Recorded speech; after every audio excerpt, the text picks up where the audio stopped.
Bienvenue donc dans ce premier chapitre du module 2 de Séduire le client. Dans ce module, on va donc se consacrer à votre offre irrésistible et ce chapitre est l'un des plus importants de toute la formation Séduire le client.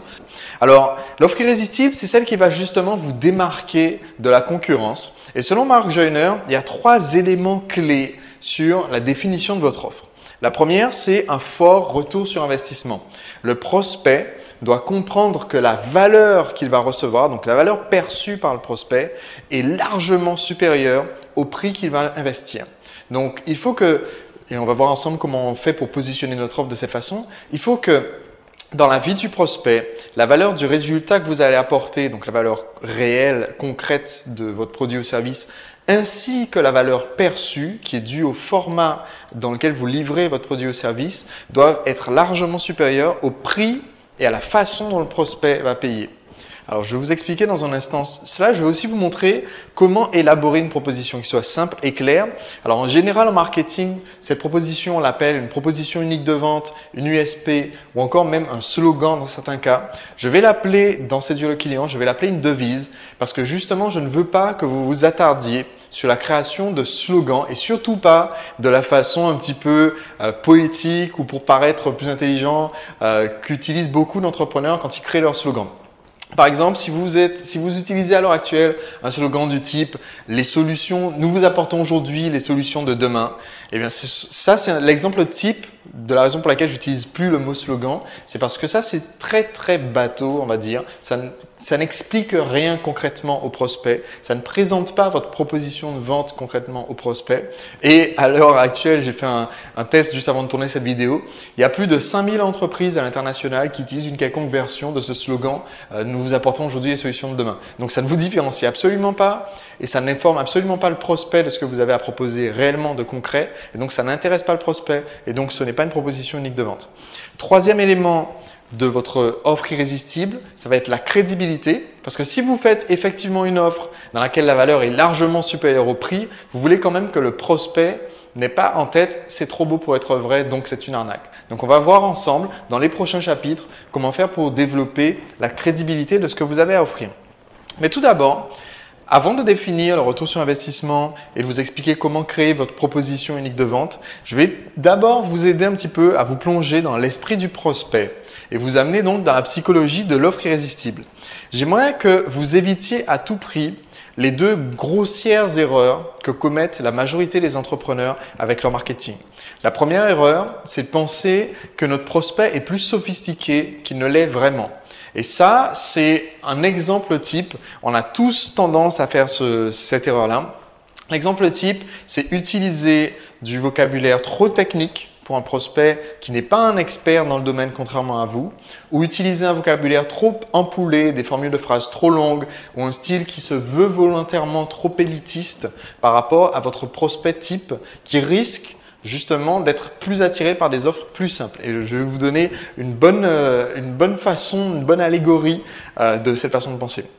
L'erreur numéro 2, c'est tout simplement de ne pas avoir une offre qui soit réellement irrésistible pour le prospect. L'offre que vous avez actuellement, je n'ai même pas encore vu, je n'ai même pas besoin de la connaître pour vous le dire, mais l'offre que vous avez actuellement n'a rien d'irrésistible pour votre prospect. Pourquoi? Parce que premièrement, si votre offre était réellement irrésistible, vous le sauriez. Votre problème principal ne serait pas avoir davantage de clients, mais comment faire pour me débarrasser de tous ces gens qui sont devant la porte.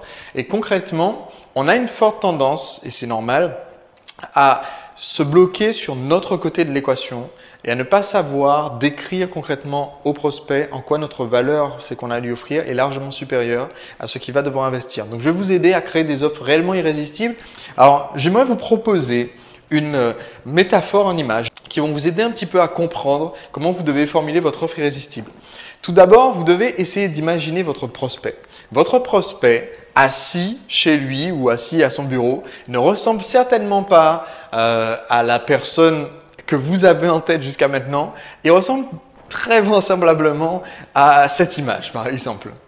Votre prospect, je vais vous demander, quand vous créez une campagne de marketing, d'imaginer votre prospect comme Homer Simpson assis dans son canapé. Et il y a une raison pour laquelle je vais vous demander de penser comme ça. Non pas parce que notre prospect est quelqu'un d'idiot et que notre marketing doit être simplifié et abruti, absolument pas. Mais parce que aujourd'hui, votre prospect qui est comme tout le monde à cause de la télévision, de la radio, des magazines, des journaux, des affiches au bord de la route, du marketing qui assure le packaging des produits, votre prospect est assailli de messages publicitaires qui lui viennent de tous côtés dans une journée.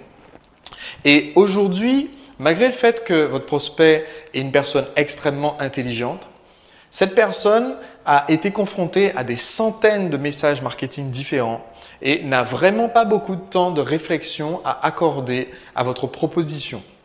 Donc, il faut que vous vous imaginiez que votre prospect, même si vous vous adressez à des gens qui ont un doctorat, qui ont un bac+5, qui ont fait des études supérieures, qui ont une éducation, même si vous vous adressez à des personnes qui sont d'une classe socio-professionnelle supérieure, quel que soit le type de prospect que vous avez, et même si vous vous adressez à des personnes qui n'ont pas toutes ces qualifications-là, mais que vous jugez être des personnes intelligentes, réactives, etc., il faut que vous vous souveniez qu'au moment où vous allez présenter votre offre au prospect, il n'est pas nécessairement prêt, préparé à y consacrer énormément de temps de réflexion. Et donc, il va vous falloir simplifier votre message marketing pour le rendre plus percutant et construire une offre irrésistible. Alors, je vais vous donner un exemple très simple, un exemple de justement ce qu'il ne faut pas faire. Et je l'ai pris sur un site réel. J'ai cherché développement personnel. J'ai pris un site au hasard dans les 30 premiers résultats que je trouvais sur Google. Donc, j'ai vu sur un site réel. Et l'exemple, voici ce que cette personne utilise comme démonstration, comme explication de son activité. Donc ça, c'est uniquement les 3-4 premières phrases de la description de ce que cette personne a à offrir quand on clique sur l'onglet coaching de son site. Alors, je ne vous lis même pas ce qu'il y a écrit parce que je parie qu'au point où on en est, ça fait pourtant une dizaine de secondes que je vous ai affiché ce texte, vous n'avez pas terminé de lire tout le texte. Certains d'entre vous n'ont même pas fait l'effort de commencer, vous avez juste compris le message, c'est trop long, c'est un pavé, c'est trop compliqué et vous n'avez même pas fait l'effort personnellement. Eh bien, votre prospect, quand il arrive sur votre site pour s'inscrire, par exemple, dans son cas, pour du coaching personnel, il va pas faire l'effort de lire cette phrase pleine de virgules, de mots vides, de sens, des nominalisations. Vous voulez sortir des schémas relationnels, tisser des liens relationnels satisfaisants, dénués de jeu de pouvoir et d'incompréhension, réduire le stress généré par des relations difficiles, générer une dynamique positive qui aura un impact important sur vos relations. C'est absolument pas du français clair, simple, concis et convaincant. Donc, si vous avez pour le moment ce type d'argumentaire de vente sur vos pages, le simple fait de simplifier votre message, faire des phrases plus courtes, utiliser des mots plus simples, essayez vraiment de communiquer le maximum d'émotions et d'impact en un minimum de mots. Si vous faites juste ça, vous allez augmenter l'efficacité de votre marketing. Et souvenez-vous, on a vu ensemble comment rédiger votre première page, votre page d'accueil sur le site qui va servir de page de vente, de première vente pour vos produits, services ou tout simplement pour un devis. Eh bien, évitez absolument de rentrer dans ce mode-là. Ce que je vous donne là comme exemple, et même toute la page que cette personne avait rédigée, aurait pu être résumée et aurait pu être présentée de la façon suivante. Faites-vous face à des conflits dans votre vie professionnelle ou personnelle? Le coaching relationnel vous aide à résoudre ces conflits. Après une séance d'écoute et de partage, vous recevrez un plan d'action simple pour améliorer vos relations avec votre entourage. Contactez-nous au numéro de téléphone pour discuter de vos besoins. Toute cette page aurait pu être rédigée de cette façon-là.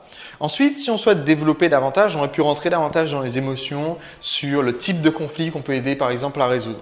Mais là, on reste sur du concret, on évite ce qu'on appelle les nominalisations. Une nominalisation, c'est justement des mots qui n'ont pas de sens, comme nominalisation, des mots qui, pour votre prospect, sont creux, comme être dans une situation, ressentir une émotion, comme gérer le stress relationnel. Ça n'existe pas à gérer le stress relationnel. Ce que le prospect aurait voulu, c'est éviter que sa femme soit en colère. Donc, on aurait pu dire ça textuellement dans le message. Donc, premier point extrêmement important, vous devez simplifier votre message marketing et cette simplification va nous permettre de donner tout notre message marketing en une phrase.